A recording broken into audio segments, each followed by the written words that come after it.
Alright, it's Saturday and got this thing running this morning, a little while ago I guess.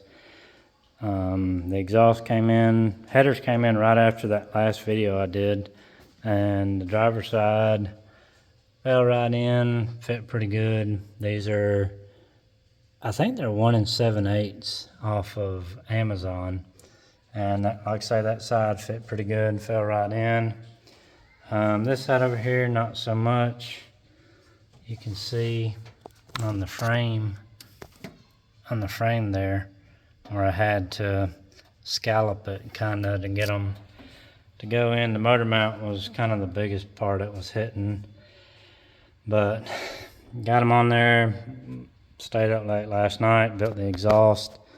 We used the Flowmaster, I think they're Delta Flow is what they are. So 3-inch stainless, comes straight off the headers, turns up, follows the frame rails, and then goes into an offset inlet center outlet Flowmaster with turn downs on it.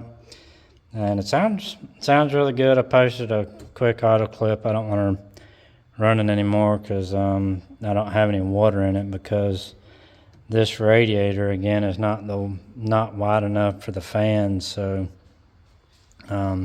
I didn't get a chance to go pick up the radiator for it yesterday. But I had one out back. I believe the tanks are leaking. It's got a leak somewhere on it. I think it's leaking at the tanks. But it's 6 inches wider than this thing. I was kind of surprised by that. So I'll have to relocate the mounting hole for here, and then obviously over there to get that fitted in. So I was kind of shocked by that, but you know, one of the things you run into. So we got, power wire comes here. We're still using that. We're tying power back into the truck. We're using that stud up there to bring power to this fuse block here. Testing out the pedal, it actually does work. He picked up this, the typical $50 cold air intake, so we got it on there. And so I don't know now how this is the computer's gonna fit now with the extra width of the radiator, so I might have to pull it up and clock it a little bit. But so this is the wiring harness. Comes up there, and then you can see this is the fan harness he bought from somewhere. It's got actually has, of course these suck, everybody knows these suck, but it's got the it's got a 3 relay type, which is factory. I've wired them up before with two relays, and I found a schematic online and did that. But this one's got the 3 relays, so once I get all this situated, I don't want to waste time messing with that until I get that the wider radiator where it's going to go. Just kind of tidied up the harness down here, and then I'll loom everything. But I think it laid out pretty good. This is a little fuse box thing he got off Amazon as well. So it's got ignition relay, fuel pump relay, constant power fuse, fuel pump fuse, and then the 4 pink wires for the keyed power. This white wire is going to run inside to my OBD2. Purple's starter, red for the constant to the relay box. Pink's our keyed power. I was saying, make sure it's hot, and the start position and run position. And then the red one there goes down to our fuel pump. Still haven't mounted the drive-by-wire. I did hook this up to see if it worked, and it does work, so I was happy about that. I pulled out the T that they had here going to this brake line that I'll be pulling out. It goes inside the truck for a trailer brake. But it runs good. It sounds really good. I'm impressed with how well it sounds. The exhaust turned out pretty good. I got some trans fluid in it and everything. So I think the truck turned out pretty good. Sounds good. I got to get the shifter hooked up and the radiator thing figured out. Get the wider radiator, and I got to put the OBD2 in. The OBD2 plug actually came with that little fuse box they got. I think it was like 20 or 30 bucks. So pretty good deal. Nice little package there. And then these are the leftover wires that I pulled out of the harness that go to the firewall fuse block. 2 of them are for sensors, and I'll figure out what they are, and I guess I don't know if I'll just cut them off or tape them up out of the way or whatever. But there's a couple other stray wires over here. I'm not sure what they go to that come out of the firewall. One of them wasn't connected in the other setup, so I'm not sure what it is. There's another connector there. I mean, it was carbureted. I don't know why they have so many wires going to stuff. Of course, there's probably something to do with this right here, this emission stuff, I assume.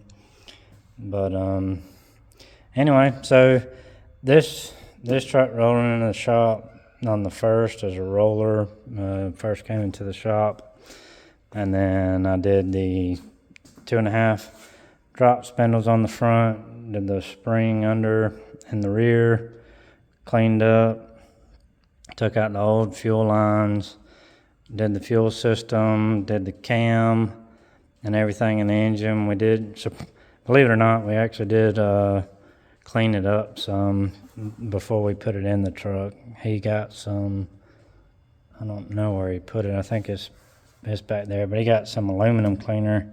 He's going to spray these brackets and clean those up, and hopefully, I mean, I know I should have, I did try to clean this stuff before I put it in. I mean, I guess they lived on a dirt road or something, but I mean, this stuff is just caked on there. I tried to pressure wash and clean as best I could. It was a lot of work, but, so hooked the shifter up and the radiator and fans, and should be ready to ride, and see what it does. It sounds pretty healthy. Like I say, I already posted just a first startup, cranked it up and grabbed my phone real quick and did a video, but it sounds really good. And like I said, I was just running a couple times and was playing with the airflow, base running airflow, because it still had the stock cam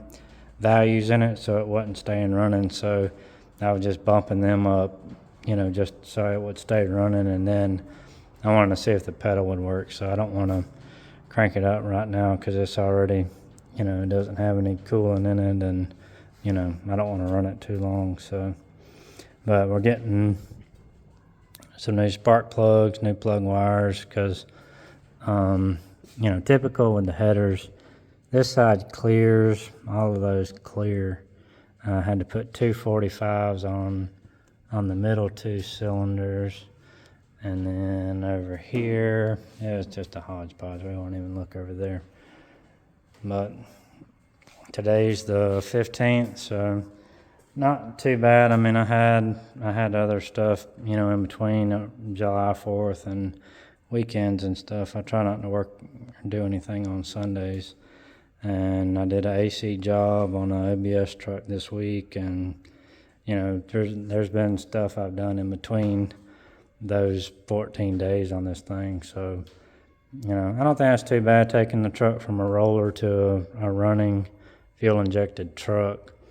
And like I say, just a few more things to tidy up on, and we'll be able to drive this thing. Now, that being said, I do have to put wheel cylinders in the back for the brakes, and then I have to hook up the brake lines in the front. I haven't hooked those back up because I knew I was going to have to take it apart again to lower the front some more.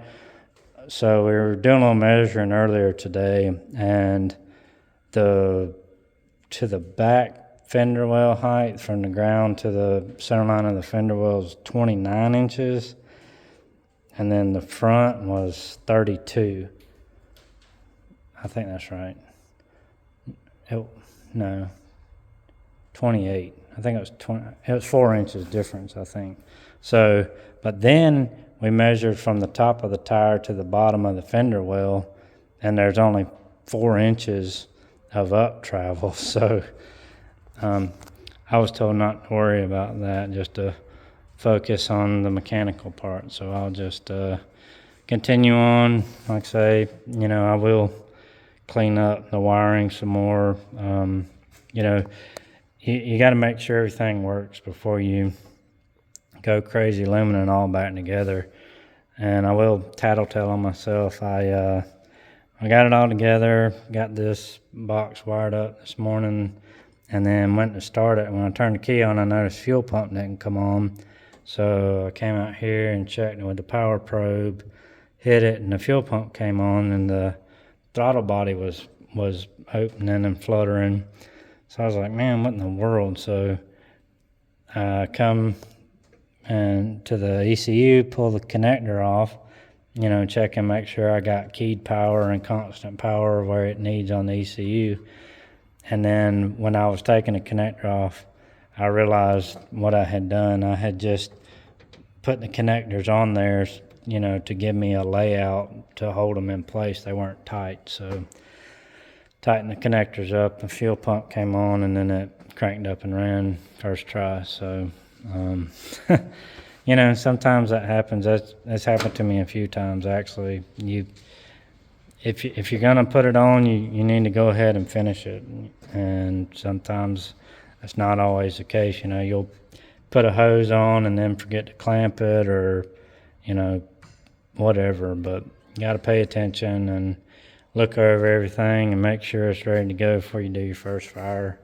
And like I say, it sounded good. It revved up pretty good with the pedals, so I'm really excited to see what it does once we get it on the road. But not a bad looking truck. I do like the dish. I mean, when you look at it right here, you can see how much of a dish the back wheel has. I think that looks pretty good. So, but a good looking pickup truck.